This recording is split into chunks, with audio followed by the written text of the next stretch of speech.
여러분 안녕하십니까? 평신도의 복음 이야기 저자 김학렬입니다.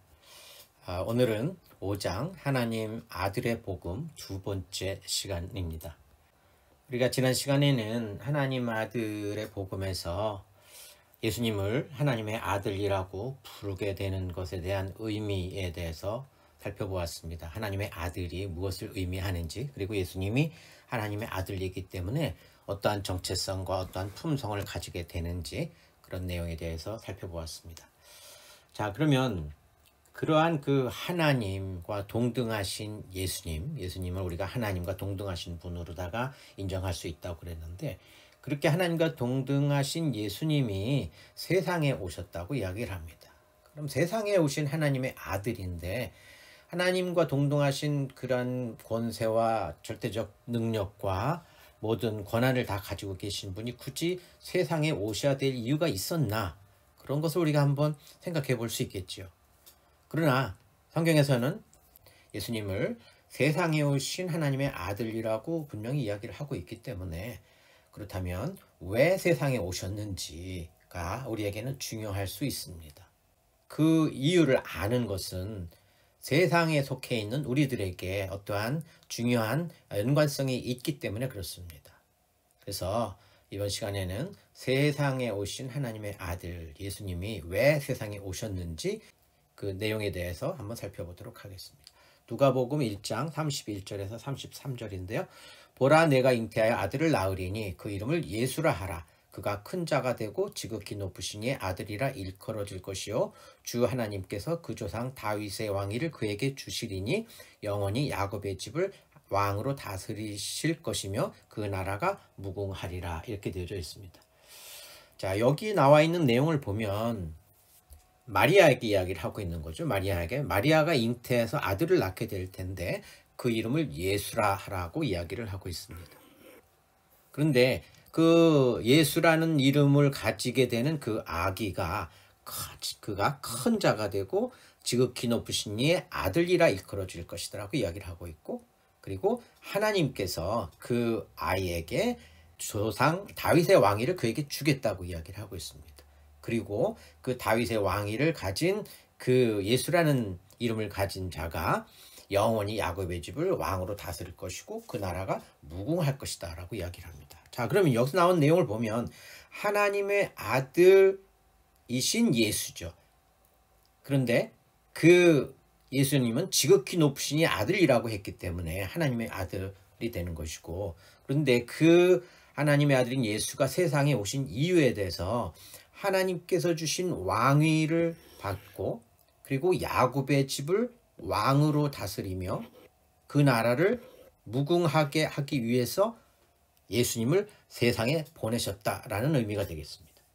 자, 그러면 여기에서 말하는 다윗의 왕위와 야곱의 집, 그리고 그 나라라고 하는 것이 어떠한 의미를 가지고 있는지 우리가 좀 살펴봐야 됩니다. 다윗의 왕위는 그 당시에 마리아에게 하나님께서 말씀하셨을 때에 그 당시에 다윗의 왕이라고 하면 그것은 이스라엘의 왕을 이야기를 하거든요. 다윗은 이스라엘의 대표적인 왕이기 때문에 다윗의 왕위는 이스라엘의 왕이 된다라는 것을 의미를 하고 있습니다. 그리고 야곱의 집이라고 하는 것은 이스라엘 사람들이 야곱의 12아들로부터 이렇게 수가 많아져 가지고 그 이스라엘 민족을 이룬 것이기 때문에 야곱의 집이라고 하는 것은 이스라엘 민족을 이야기를 합니다. 그리고 그 나라라고 하는 것은 다윗의 왕위를 가진 자가 다스리는 나라가 그 나라가 되겠죠. 그것은 이제 이스라엘 사람들에게 해당되는, 직접적으로 해당되는 내용이라고 우리가 생각해 볼 수 있는데, 사실은 그 내용으로만 끝나는 게 아니라 거기에는 비유된, 계시된 내용이 들어 있습니다. 다윗의 왕이라고 하는 것은 하나님 나라의 왕을 비유적으로, 계시적으로 이야기를 하고 있습니다. 그리고 야곱의 집이라고 하는 것은 하나님 나라의 백성을 또한 계시적으로 나타내고 있습니다. 그러니까 하나님 나라의 왕이며 하나님 나라의 백성이 있는 그 나라는 영적인 하나님의 나라를 계시적으로 나타내고 있습니다. 따라서 예수님이 세상에 오신 이유는 하나님 나라를 완성하고 그 나라를 영원히 다스리기 위해서 오셨다라는 것입니다. 누가복음 본문에서 하나님께서 야곱의 집을 왕으로 다스릴 것이고 그 나라가 무궁하다, 영원하다. 무궁하다라는 것은 계속해서 끊이지 않고 계속해서 연결된다라는 걸 이야기를 하고 있기 때문이지요. 그래서 예수님이 세상에 오셔서 하나님 나라를 완성하고 영원히 다스리셔야 되는데, 하나님 나라를 다스릴 자는 예수님이 되겠고요. 그리고 그 권한, 왕위도 준비가 되었습니다. 하나님께서 그 왕위를 주시겠다고 했기 때문에, 다윗의 왕위를 주시겠다고 했기 때문에. 자, 그런데 아직 하나님 나라의 백성은 아직 정확하게 명시가 되어 있지 않습니다. 물론 본문에서는 야곱의 집이라고 이야기를 했기 때문에 이스라엘 민족을 2차적으로 이야기를 하지만, 그러나 성경에서 계속 이야기하는 것은 이스라엘 민족 자체로서 하나님 나라의 백성을 충분히 만족시키지 못하고 있다는 것을 이야기를 하고 있습니다. 자, 그렇다고 하면 예수님이 오셔서 이 땅에서 하나님 나라를 완성하고 또 영원히 다스리시려고 하면 그 영적인 하나님 나라의 백성이 필요하게 될 텐데, 누가 그러면 하나님 나라의 백성이 될 수 있을까요? 하나님 나라의 백성이 되려면 하나님 나라를 다스리는 왕, 하나님, 그리고 예수 그리스도를 왕으로 인정하는 자이어야 합니다. 그리고 하나님과 함께 있어야 됩니다. 하나님을 왕으로 섬기고 하나님은 그들을 백성으로 부르기 때문에 하나님과 함께 할 수 있는 자여야 됩니다. 근데 하나님과 함께 할 수 있는 자는 거룩한 자여야 되고 또 의로운 자여야만 합니다. 하나님은 거룩하신 분이고 의로우신 자체이시기 때문에 그렇습니다. 그런데 세상 인간 중에는 이러한 하나님 나라의 백성이 될 자격을 갖춘 자가 아무도 없습니다. 왜냐하면 모든 인간은 전적으로 타락한 상태에 있기 때문에 그렇습니다. 자, 그렇다고 하면 하나님 나라를 완성하기 위해서는 하나님 나라의 백성이 있어야 되는데, 이 세상에서 예수님께서 이 세상에 오셔서 하나님 나라를 완성하시기 위해서 오셨기 때문에 이 세상에서 하나님 나라의 백성 될 자를 만들어야 되는데, 그렇다면 하나님께서 이 세상에 있는 인간들 중에서 택해서 그들을 백성의 자격을 갖추도록 만들고, 그리고 그들을 하나님의 백성으로 삼아야 됩니다. 하나님께서 그렇게 하셔야 됩니다. 왜냐하면 이 세상 인간 중에는 아무도 하나님 나라의 백성이 될 수 있는 자격을 스스로 갖출 수 있는 자가 아무도 없기 때문에 그렇습니다. 따라서 예수님께서 세상에 오신 이유는 이 세상 인간들 중에서 택하여서 그들을 하나님 나라의 백성의 자격을 갖추게 하고 백성으로 삼는 그 일을 하시기 위해서 예수님께서 이 땅에 오신 것입니다.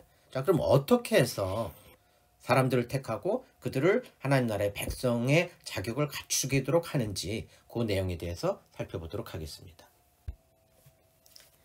요한복음 3장 16절에서 18절 말씀을 한번 보겠습니다.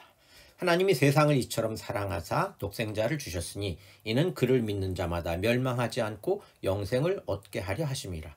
하나님이 그 아들을 세상에 보내신 것은 세상을 심판하려 하심이 아니요 그로 말미암아 세상이 구원을 받게 하려 하심이라. 그를 믿는 자는 심판을 받지 아니하는 것이요 믿지 아니하는 자는 하나님의 독생자의 이름을 믿지 아니함으로 벌써 심판을 받은 것이니라. 이렇게 되어져 있습니다. 하나님이 그 아들, 독생자, 유일하신 하나님의 아들인 독생자를 세상에 보내신 것은 세상이 구원을 받게 하려고 했다고 합니다. 그리고 그를 믿는 자가 멸망하지 않고 영생을 얻게 하기 위해서 아들을 세상에 보내셨다고 이야기를 합니다. 그러면 하나님의 아들인 예수님이 세상에 오신 이유는 곧 세상을 구원하기 위한 것이고, 그리고 구원받은 자, 그를 믿음으로 인해서 구원받은 자에게 영생을 얻게 하는 것이 예수님이 세상에 오신 이유가 되겠죠. 그런데 구원받은 자, 영생을 얻은 자는 예수님을 주로 고백하게 됩니다. 우리가 그동안에 조금씩 살펴본 내용에 따라서 보면 하나님을 왕으로, 예수님을 주로 고백하는 자가 구원받은 자이고 영생을 얻은 자가 되기 때문입니다. 예수님을 주로 왕으로 고백한다라고 하면 하나님 나라의 백성이 되는 것이죠. 구원받은 자가 하나님 나라의 백성이 될 수 있는 것입니다. 하나님을 왕이라고 부르기 때문에 그들은 하나님 나라의 백성이 되는 것이 당연한 것이죠. 그러므로 인해서 하나님 나라가 완성되게 되는 것입니다. 하나님 나라의 왕이 준비되고 왕위도 준비되었는데, 이제 하나님 나라의 백성만 준비되면 되는데, 예수님께서 세상에 오셔서 세상을 구원하고, 세상에 속한 우리 인간들이겠죠. 그들을 구원하고 믿게 해서 영생을 얻게 한 그들이 곧 하나님 나라의 백성이 되기 때문에 하나님 나라가 완성이 되는 것입니다. 따라서 하나님 나라의 백성을 만드는 하나님의 방법은 아들을 세상에 보내서 세상이 구원을 받게 하는 것이 하나님께서 하나님 나라의 백성을 만드시는 방법이 되는 것입니다. 자, 그러면 하나님의 아들로 세상에 오신 예수님을 통해서 세상이 구원을 받아야 되는데 어떻게 하면 그들이 세상이 구원을 받게 되는지 거기에 대해서 한번 살펴보도록 하겠습니다. 본문에서는 하나님의 아들을 믿는 자마다 영생을 얻게 된다라고 이야기를 하고 있습니다. 그러니까 하나님의 아들을 통해서 세상을 구원하는 가장 중요한 근거는 하나님의 아들을 믿는 자가 영생을 얻게 되기 때문에, 그렇다면 하나님의 아들을 믿는다라고 하는 것은 무엇을 의미하는지 우리가 살펴봐야 됩니다. 아들과 관련된 무엇을 믿어야 하는지, 그리고 그 믿음을 통해서 영생을 얻게 된다라고 하는 것은 무엇을 의미하는지, 거기에 대한 근거가 무엇인지를 우리가 한번 살펴볼 필요가 있습니다. 로마서 8장 1절에서 4절 말씀을 보겠습니다. 그러므로 이제 그리스도 예수 안에 있는 자에게는 결코 정죄함이 없나니 이는 그리스도 예수 안에 있는 생명의 성령의 법이 죄와 사망의 법에서 너를 해방하였음이라. 율법이 육신으로 말미암아 연약하여 할 수 없는 그것을 하나님은 하시나니 곧 죄로 말미암아 자기 아들을 죄 있는 육신의 모양으로 보내어 육신의 죄를 정하사 육신을 따르지 않고 그 영을 따라 행하는 우리에게 율법의 요구가 이루어지게 하려 하심이니라. 이렇게 되어져 있습니다. 오늘 본문에는 아주 중요한 내용들이 들어 있습니다. 우리가 복음을 이해하는 데 있어서 꼭 올바로 알고 이해해야 될 중요한 개념들이 있기 때문에 한번 살펴보도록 하겠습니다. 본문 1절에서는 그리스도 예수 안에 있는 자, 그리스도 예수 안에 있는 자는 정죄함이 없다라고 이야기를 하고 있습니다.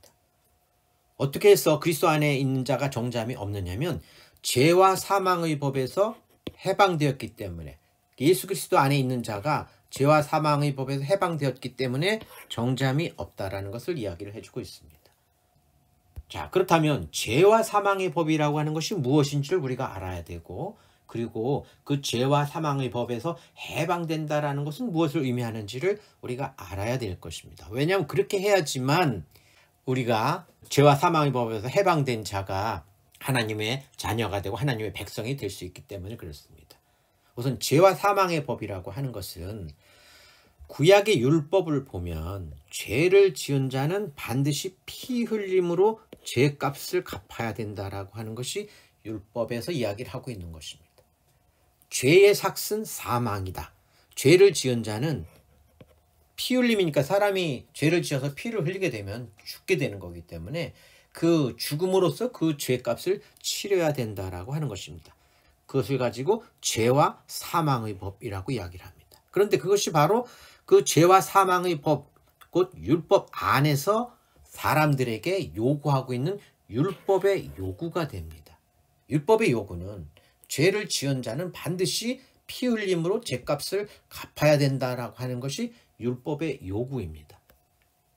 자, 그런데 하나님께서 이스라엘 사람들에게 죄와 사망의 법에서 죄값을 일시적으로 해결할 수 있는 방법을 제시를 해주셨는데, 그것은 짐승의 피로, 짐승을 잡아서 짐승의 피로 그 죄값을 대신하게 하는 대속의 제사를 지내게 하는 그러한 율법을 하나님께서 주셨습니다. 그래서 사람들이 죄를 짓게 되면 그 자기가 지은 죄에 대해서 자기의 피를 흘려야 되지만 짐승을 잡아가지고 그 짐승의 피를 흘리게 함으로 인해서 그 죄를 사함을 받게 되는 그런 것이 이제 율법의 내용이죠. 자, 그런데 그 율법에서 제시하는 그 짐승의 피를 통한 대속은 일시적이고 그리고 일회적입니다. 이스라엘 사람들은 자기네가 죄를 짓지 않아도 1년에 한 번씩은 누구나 다 짐승을 잡아서 짐승의 피로 대속의 제사를 지내야 했습니다. 그리고 그 다음 해가 되면 또 계속해서 똑같은 제사를 지내야 됐습니다. 왜 똑같이 계속 제사를 지내냐면 1년에 한 번 짐승을 잡아서 그 짐승의 피로 대속하게 된 그 법이 완전하지 못하기 때문에 계속해서 반복해야 된다는 것을 이야기해 주고 있습니다. 그 자체가, 율법 자체가 완전하지 못하다라는 것을 이야기를 해주고 있는 것입니다. 그런데 사람들은, 인간들은 본질적으로 다 죄를 가지고 있기 때문에, 죄 속에 있기 때문에 그 죄의 문제를 완전히 해결해야 됩니다. 다시 말하면 율법에서 말하는 율법의 요구를 완전히 해결해야지만 됩니다.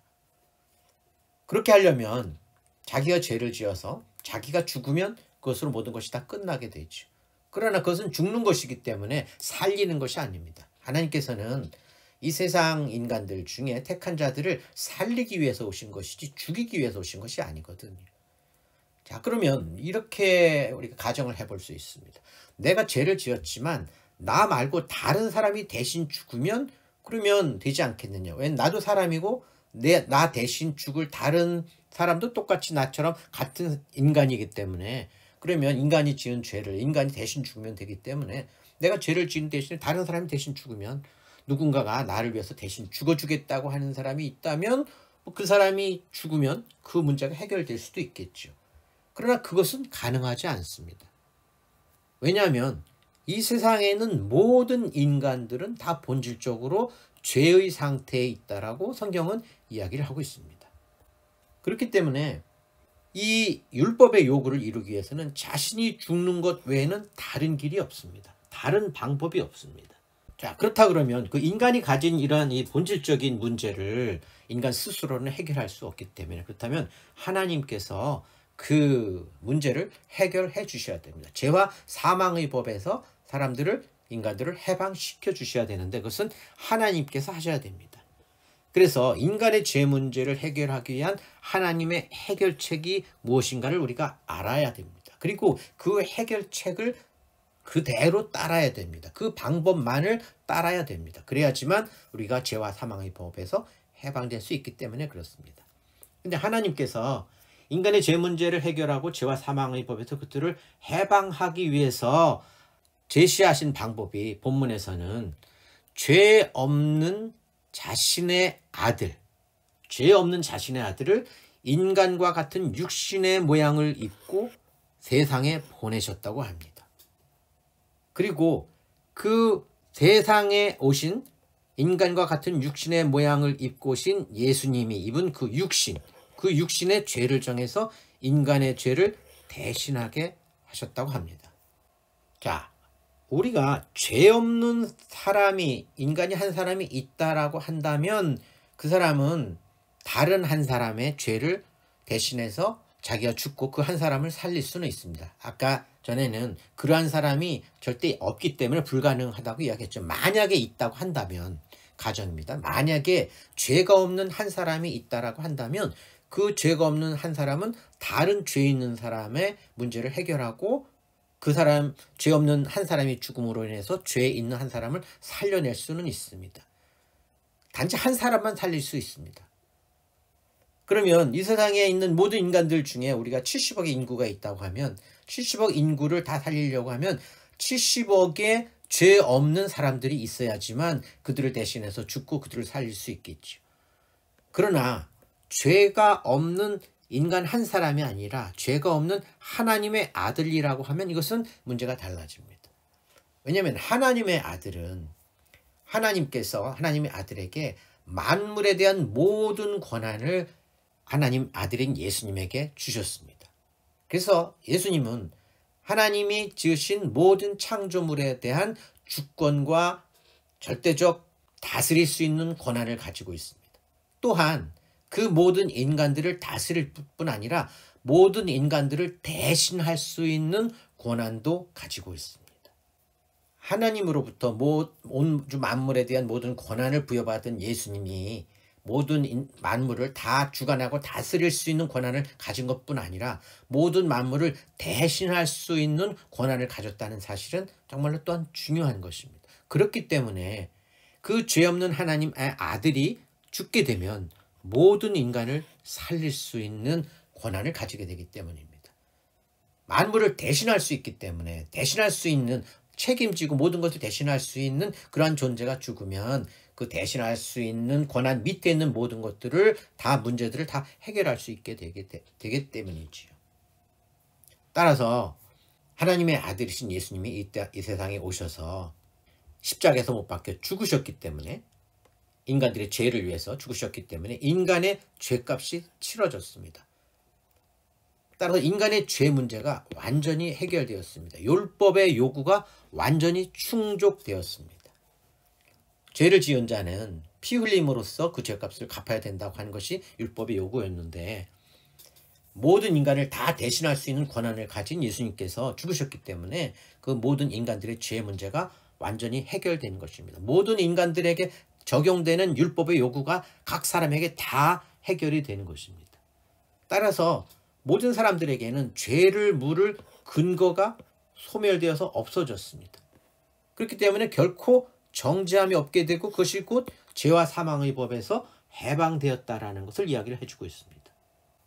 자, 그런데 정죄함이라고 하는 것은 무엇인가를 우리가 좀 정확하게 알아야 되겠습니다. 정죄함이라고 하는 단어는 카타크리마라고 하는 헬라어 단어를 사용을 합니다. 이 카타크리마라고 하는 것은 카타라는 단어와 크리마라고 하는 두 개의 단어가 합쳐진 합성어입니다. 그래서 이 카타크리마는 올바른 심판과 그에 따른 결과까지를 다 나타냅니다. 크리마에서 헬라어에 이 마가 들어가면 어떤 결과를 나타내는 그러한 특징을 가지고 있거든요. 그런데 이 크리마는 크리노라고 하는 단어로부터 왔는데 크리노가 심판하다라는 뜻입니다. 그러니까 크리마라고 하는 것은 심판의 결과를 이야기를 하죠. 카타는 뭐뭐에 따라서 아니면 완성을 뜻하는 것이기 때문에 정확하게 심판을 하고 그에 따른 결과까지를 나타내는 것이 정죄함이라고 하는 것입니다. 심판을 하게 되면 옳은 것과 그른 것을 분간하는 것, 그리고 옳다와 그르다를 판단해서 결정하는 것을 심판이라고 한다고 그랬죠. 우리가 지난 시간에 심판이 크리시스라고 하는 단어를 쓴다고 했는데 이 크리시스가 나타내는 의미가 그렇다고 했습니다. 옳고 그름을 정확하게 판단해서 결정하는 것을 심판이라고 했는데 그거의 단어가 크리노, 심판하다고 그게 결과가 크리마이기 때문에 올바르게 심판하고 그에 따른 결과, 잘못된 것에 대한 징벌, 옳다라고 판단한 것에 대한 최종적 결과가 정죄함입니다. 근데 이 정죄함을 물으려고 하면 옳고 그름에 대해서 판단할 수 있는 어떠한 근거가 있어야 되는데 예수 그리스도가 이 땅에 오셔서 인간의 죄를 대신해서 죽으셨기 때문에 인간의 죄 문제가 다 해결되었기 때문에 죄를 물을 근거 자체가 없어져 버렸습니다. 그러니까 정죄함이 있을 수가 없습니다. 그렇다면 죄를 물을 근거가 없다는 것은 죄가 없다는 것이기 때문에 그것은 완전한 의의 상태이고 거룩한 상태라는 것을 이야기를 합니다. 하나님의 형상에서 하나님의 성품에 거룩함과 의가 있는데 온전한 의와 온전히 거룩한 상태가 되었기 때문에 하나님의 형상을 회복하는 것이 되는 것입니다. 그렇기 때문에 하나님 앞에 나아갈 수 있는 자가 됩니다. 정죄함이 없는 자에게는. 그리고 그들은 죄와 사망의 법에서 해방된 자들이기 때문에 하나님 앞에 나아가서 하나님을 왕으로 섬길 수 있고 하나님을 아버지라고 부를 수 있는 하나님의 자녀가 되는 것이고 하나님의 백성이 되는 것입니다. 그런데 지금까지 이야기한 이 이야기가 모든 사람에게 다 똑같이 해당되지는 않습니다. 하나님께서 죄와 사망의 법에서 해방될 수 있는 길을 열어놓으셨지만 모든 사람이 그 길을 따르지는 않습니다. 그 길을 따르는 자와 그 길을 따르지 않는 자가 분명하게 구분이 됩니다. 그 길을 따르는 자를 본문에서는 그리스도 예수 안에 있는 자라고 이야기를 합니다. 그리스도 예수 안에 있는 자는 죄와 사망의 법에서 해방되었고 그들에게는 사망이 아니라 생명과 평안에 그들이 속해 있다라고 이야기를 합니다. 생명과 평안에 속해 있는 것이 곧 구원을 얻은 것이고 영생을 얻은 것이 됩니다. 이것이 바로 생명의 성령의 법이 되는 것입니다. 죄와 사망의 법과 생명의 성령의 법이 서로 대척점의 관계에 있는 법이기 때문에 죄와 사망의 법에 있는 자와 생명의 성령의 법 안에 있는 자는 분명하게 달라지는 것입니다. 그 결과가 완전히 달라지는 것입니다. 생명의 성령의 법을 따르는 자는 구원을 얻게 되는 것이고 영생을 얻게 되는 것이고, 아직도 죄와 사망의 법에 갇혀 있는 사람, 거기에 속해 있는 사람은 구원 얻지 못하고 영생을 얻지 못한 죄의 상태고 죽음의 상태에 있다는 것을 이야기를 하고 있습니다. 생명의 성령의 법을 따르는 자가 생명과 평안에 속해 있다고 하는데, 여기서 말하는 평안이라고 하는 헬라어 단어를 우리가 조금 눈여겨볼 필요가 있습니다.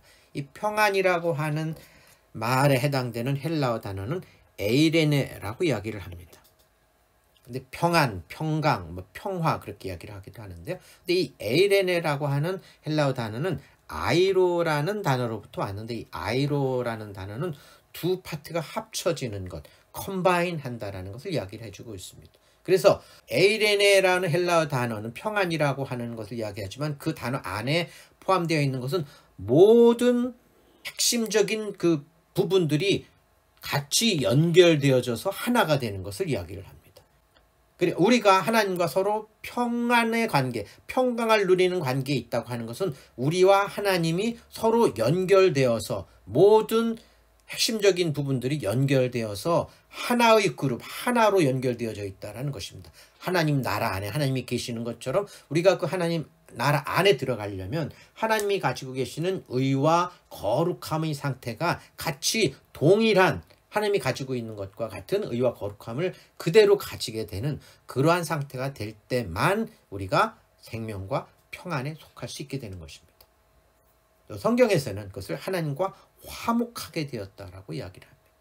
화목이라고 하는 것은 완전히 상태가 바뀐 상태, 하나님과 적대 관계에 있다가 하나님과 같은 편이 된 완전히 바뀌어진 그 상태를 화목이라고 하는 단어로 씁니다. 헬라어는 카탈라소라는 단어를 씁니다.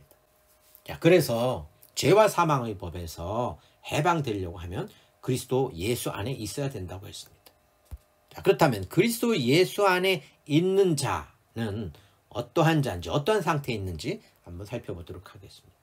요한복음 3장 35절에서 36절입니다. 아버지께서 아들을 사랑하사 만물을 다 그의 손에 주셨으니 아들을 믿는 자에게는 영생이 있고 아들에게 순종하지 아니하는 자는 영생을 보지 못하고 도리어 하나님의 진노가 그 위에 머물러 있느니라. 이렇게 되어져 있습니다. 그리스도 안에 있는 자는, 그리스도 예수 안에 있는 자는 예수님이 하나님의 아들이며 그리스도라고 하는 것을 믿는 자가 되기 때문에 그리스도 예수 안에 있는 자는 아들을 믿는 자입니다.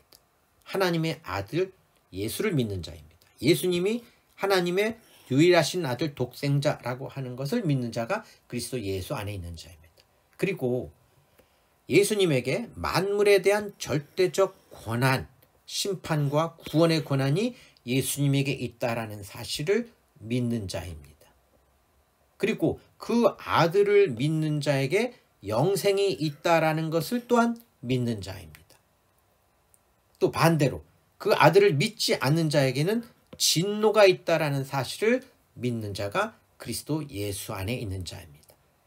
아들을 믿고 그 아들과 관련되어져 있는 이 모든 내용들이 자기에게 적용되고 있다라는 것을 알고 믿는 자가 그리스도 예수 안에 있는 자입니다.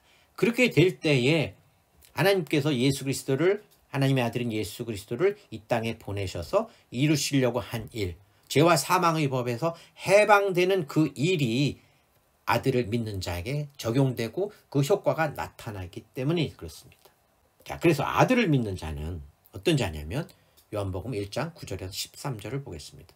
참빛 곧 세상에 와서 각 사람에게 비추는 빛이 있었나니 그가 세상에 계셨으며 세상은 그로 말미암아 지은 바 되었을 때 세상에 그를 알지 못하였고 자기 땅에 오매 자기 백성이 영접하지 아니하였으나 영접하는 자 곧 그 이름을 믿는 자들에게는 하나님의 자녀가 되는 권세를 주셨으니 이는 혈통으로나 육정으로나 사람의 뜻으로 나지 아니하고 오직 하나님께로부터 난 자들이니라. 자, 본문에서는 예수님에게, 예수 그리스도에게 뭐라고 이야기하냐면 빛이라고 이야기하는데 각 사람에게 비추는 참빛이라고 이야기를 합니다. 참빛, 세상에 와서 각 사람에게 비추는 빛이 있는데 그 빛을 본문에서는 그가 세상에 계셨으며 세상이 그로 말미암아 지은 바 되었지만 세상이 그를 알지 못하고 또 자기 백성이 영접하지 아니하였으나 그런 내용들을 다 볼 때 그것이 곧 하나님의 아들 예수 그리스도를 나타내고 있기 때문에 그렇습니다. 그래서 아들을 믿는 자, 곧 그 이름을 믿는 자, 예수 그리스도라고 하는 하나님의 아들의 이름을 믿는 자는 빛으로 오신 예수를 믿는 자가 됩니다. 참 빛으로 오신 예수를 믿는 자입니다.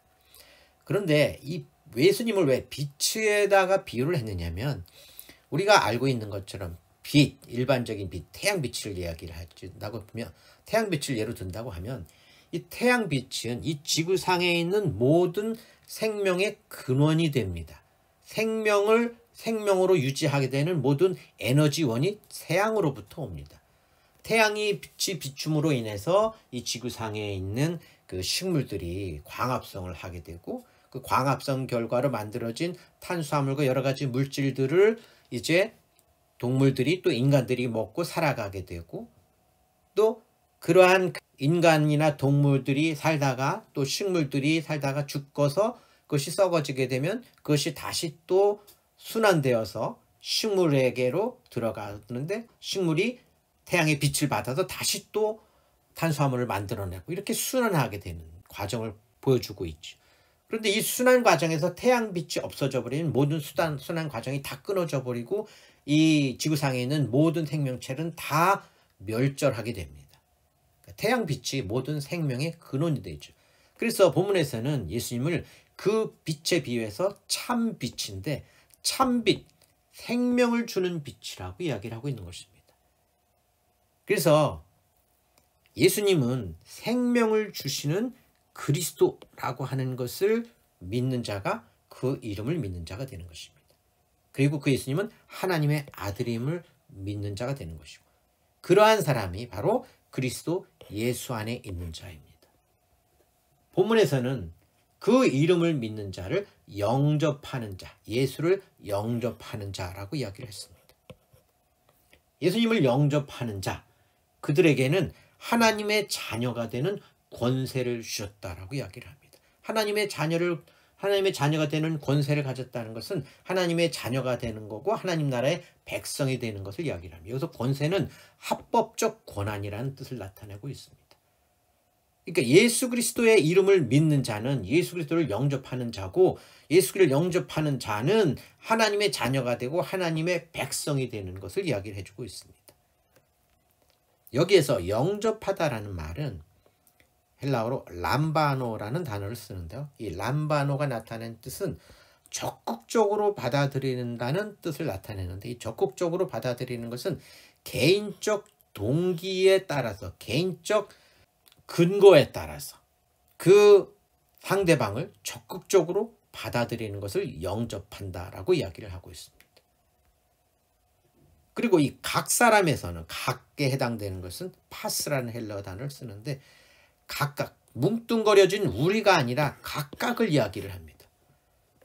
그런데 이 각 사람에게 비추는 참빛, 그 빛을 알고 있는 자, 믿는 자는 그리스도 예수 안에 있는 자이고 예수를 영접하는 자인데 그것은 각 사람입니다. 각각입니다. 그래서 각각 개인의 동기에 따라서 예수 그리스도를 영접하게 되기 때문에 예수 그리스도를 영접하는 자는 예수 그리스도와 그 예수 그리스도를 영접하는 각자 사이에서의 개인적 관계가 성립하게 됩니다. 이 개인적 관계가 성립되기 때문에 영접하다라는 람바노라는 단어를 쓰게 됩니다. 자, 그래서 정리를 해보면 그리스도 예수 안에 있는 자는 예수님이 이 세상에 오신 하나님의 아들임을 믿는 자입니다.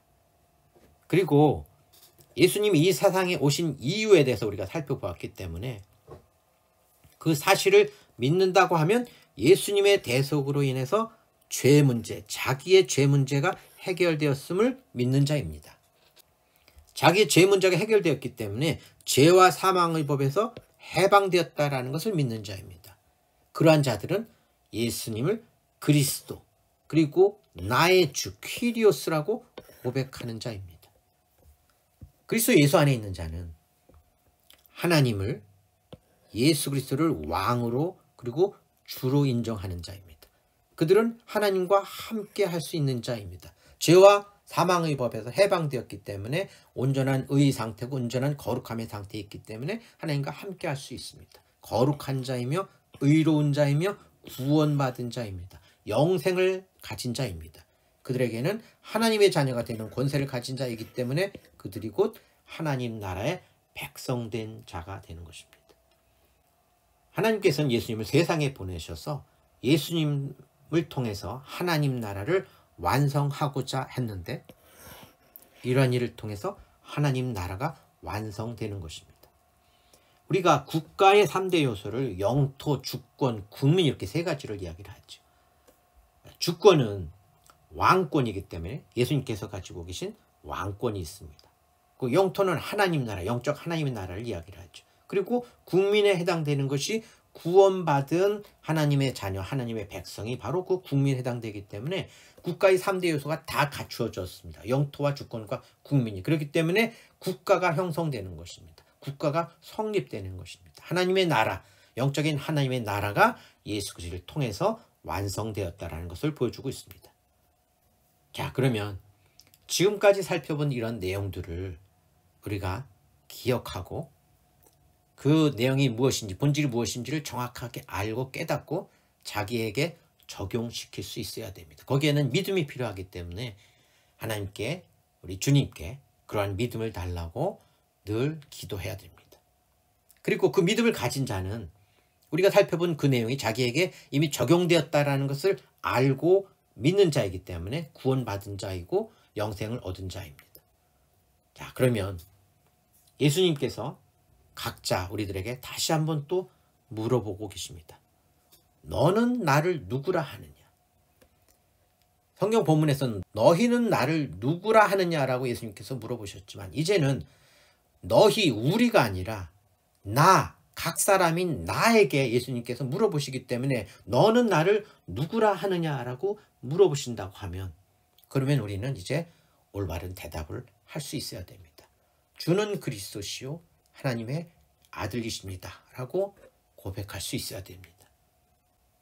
아직까지 그러한 고백에 대해서 자신이 없다고 한다면 예수님께서 물어보시는 너는 나를 누구라 하느냐라고 하는 이 질문에 대답하기 위한 답을 우리가 더 세세하게 찾아서 확인해야 됩니다.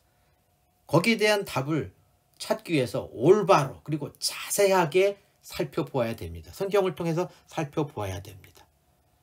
앞으로는 하나님의 아들 예수 그리스도께서 이 세상에 오셔서 하신 일들 오늘 대략적으로 살펴보았지만 그 살펴본 내용들을 조금 더 세부적으로 어떻게 해서 세상을 구원하시게 되는지 그 방법에 대해서 세부적으로 살펴보도록 할 것입니다. 오늘 말씀은 여기서 마치도록 하겠습니다. 감사합니다.